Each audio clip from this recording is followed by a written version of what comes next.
that would be ready to go in December. We'll probably wait until mid-January just to make sure everybody, all the workers are out of the building. The site superintendent was a little concerned that if someone was working in one area that they'd accidentally damage some of the furniture. So that furniture's all ready to go. So we're nearing really the end process as we get going. And with that, we will be doing our first membership drive after Thanksgiving in December, and we'll offer kind of an early bird special for people, and we'll publicize that. Probably before Thanksgiving, I'll get something out that says, hey, this is gonna be happening, look for this. And so that will be happening soon, so people can take advantage of that in December, and we'll offer some discount for a short time for people that wanna sign up right away. Again, so we're bringing in some income so that when we're hiring people to get going, there's some cash flow, more or less. So, any questions with the building that I didn't touch on that you want to hear more about? Again, I was blown away by the floor being done that quick when I walked in, and so it was pretty awesome. We'll be out there for construction meeting tomorrow, that hopefully we see more with the track. I wouldn't be surprised if that whole thing is done as fast as some of those guys have worked. So, with that, I'll go on to the next item, if anyone has a question. All right. So this is on behalf of the Turf Committee, which I am a member of, a part of as a city liaison and applying for the grant, so I attend some meetings. This year, the Booster Bash is going to support the Turf Committee and the project.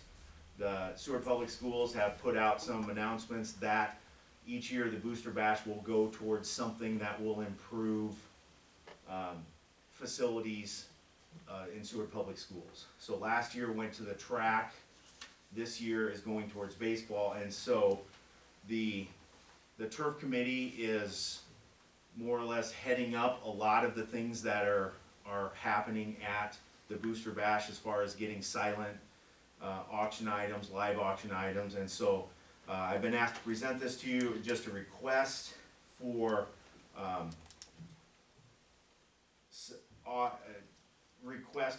donation to the silent auction. And part of why this is a unique situation, since it's going for the Turf Committee, it's going to it will eventually go to improve city property, and so that's what makes this a little bit unique and different.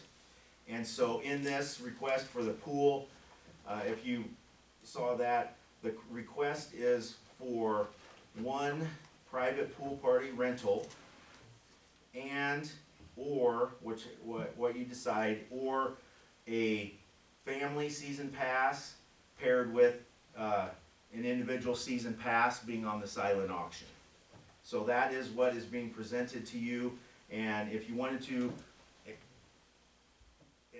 decide to donate it all, or a portion of that, or none of that, that is for your discussion, but that is what we're asking for as the Turf Committee, for a donation to the silent auction.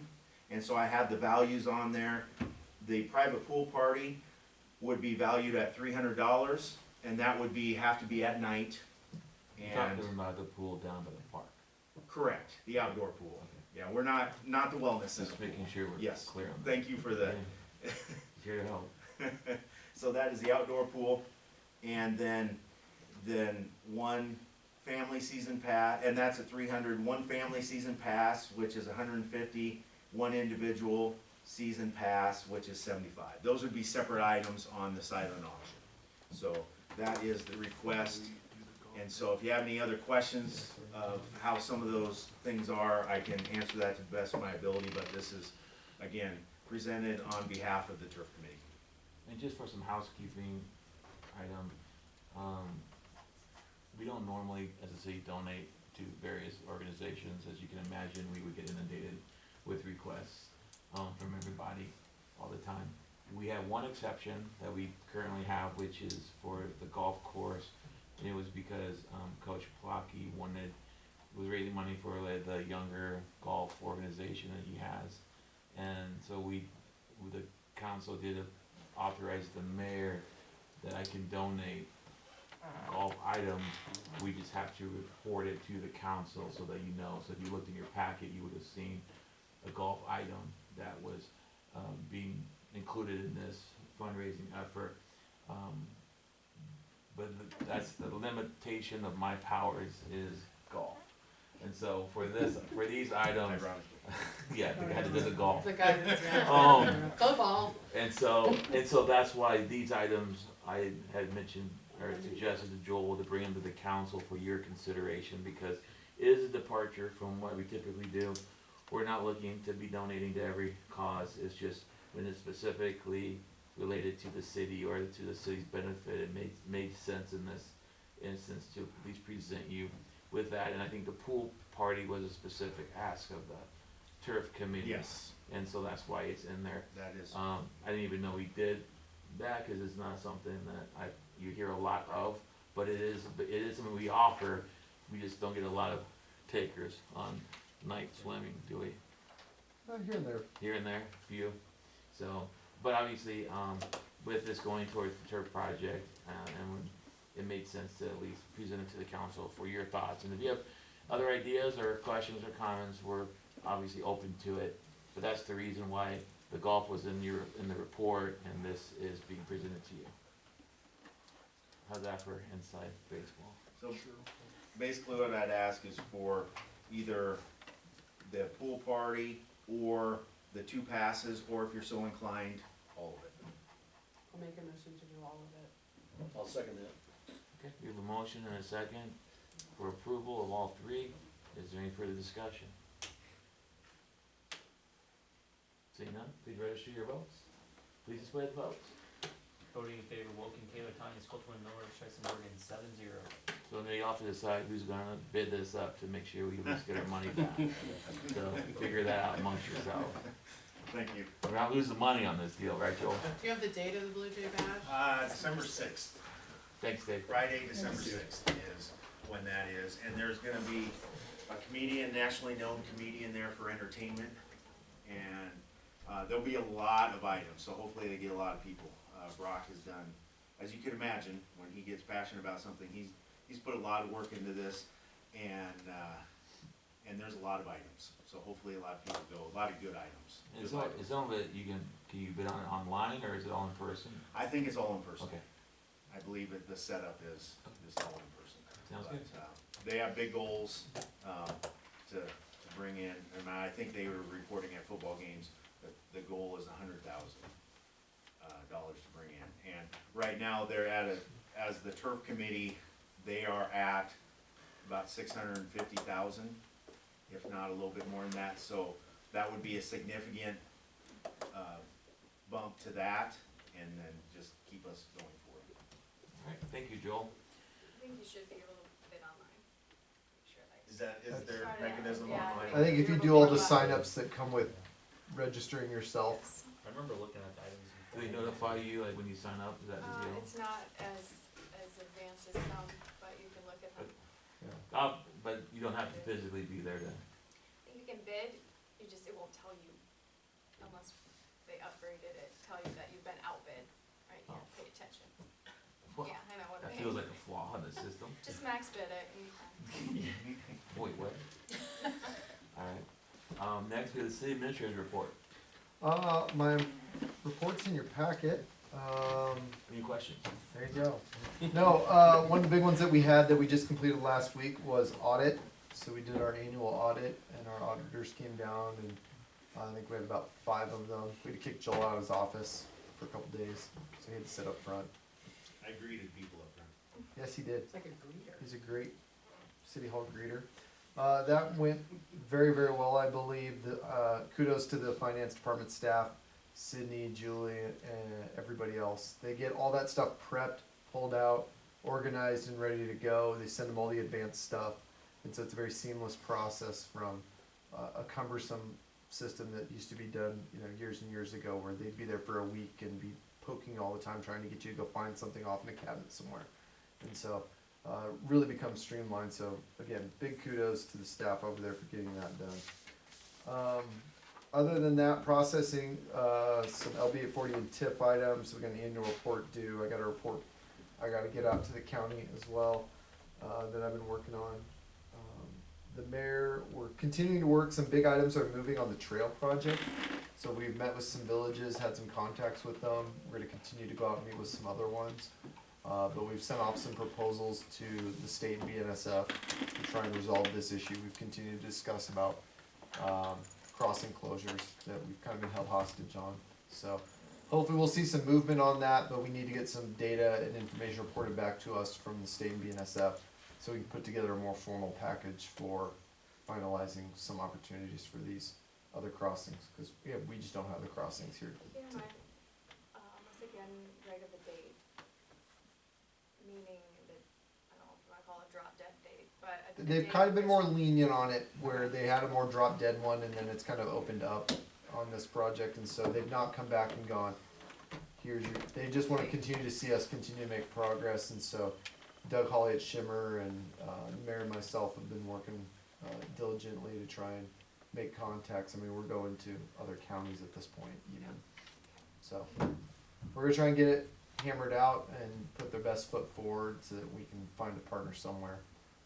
In the meantime, we've also done just some other odds and end planning of like, could we do a partial one if we can get one crossing? Like what are options to keep this thing moving, cause the costs are just going like this. So, and we've identified some other things in regards to Derek and I, Tim and Sarah, Mike, we've been working on our ADA transition plan. With our sidewalk program, a part of that is also our ADA transitions and trying to make our buildings, our outside amenities, our sidewalk systems, things like that, more ADA accessible, along with the programming that we put on. And so this is all part of it, and it plays into that pedestrian system, and so we can't wait forever for the trail even on some of that, so. Those are probably some of the biggest ones we've been working on. We had some kickoffs on the design for the, rail campus substation. That's a 10 megawatt, 10 MVA substation, and so, we worked that out with Olson, and then obviously, as was announced in the paper, we talked about at our last meeting, we're continuing to work on Project Move. Jonathan and myself get together every week on Monday and continue to work that project along with other subsequent meetings throughout the week, but, so. That's what's going on. I'll make a motion to accept the city administrator's report. Second. Motion and a second, is there any further discussion? Seeing none, the rest of your votes. Please display the votes. Voting in favor, Wilken, Taylor, Tanya, Skoltman, Miller, Streisand, Morgan, 7-0. Alright, do we have any future requests for council agenda items or administrative action? Seeing none. Next we have announcement of upcoming events. Welcome. Thank you. Jacob Jennings with the SECDP. I have a few updates on upcoming events for you all. First, we have a ribbon cutting for Crouch's Farm and Hardware. That's next Wednesday, November 27th at 10 a.m. If you haven't already been, they are open, but we'd like to officially celebrate them and recognize their investment here in Seward. And everyone is welcome to attend that event next week. The annual Seward Christmas Festival, that'll take place on Saturday, November 30th. Well, events going on all throughout that day. We'll start with the reindeer run in the morning at 8 a.m. and then finish with our lighted Christmas parade through downtown, and that starts at 5:30. Santa will be at his house in the courthouse square. That's every Thursday, Saturday, and Sunday throughout the holiday season from December 5th all the way through Christmas. Let's see, we're also hosting a professional development luncheon. That's Friday, December 6th at the Seward Memorial Library. The topic is workplace communication and will be facilitated by Bobby McVeigh Black. You can find more information about that on our website. We also have the finals night for the Concordia Catalyst competition. That's Tuesday, December 3rd at 6 p.m. Everyone is welcome to celebrate those students and their entrepreneurial spirit. And then lastly, we're tentatively planning celebratory ribbon cutting for the finish of the Highway 15 project, or at least the brunt of the project. That's on Thursday, December 12th at 2 p.m. We're still finalizing some details, but we'll send out an official invite once we have that confirmed. And that's all I have. Hey, thank you, appreciate it. Looks like we have strategy session next, we're gonna skip that. Unless Connor just wants to hang out with us. You wanna hang out, Connor, or do you wanna go home? Whatever you guys wanna do. Okay, we'll skip it, We don't need it. we'll skip it. Is there a motion to adjourn? So moved. Second. Motion and a second, please register your vote.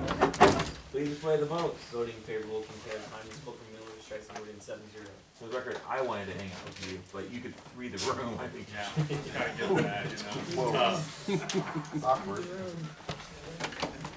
Joel, let's turn this up, let's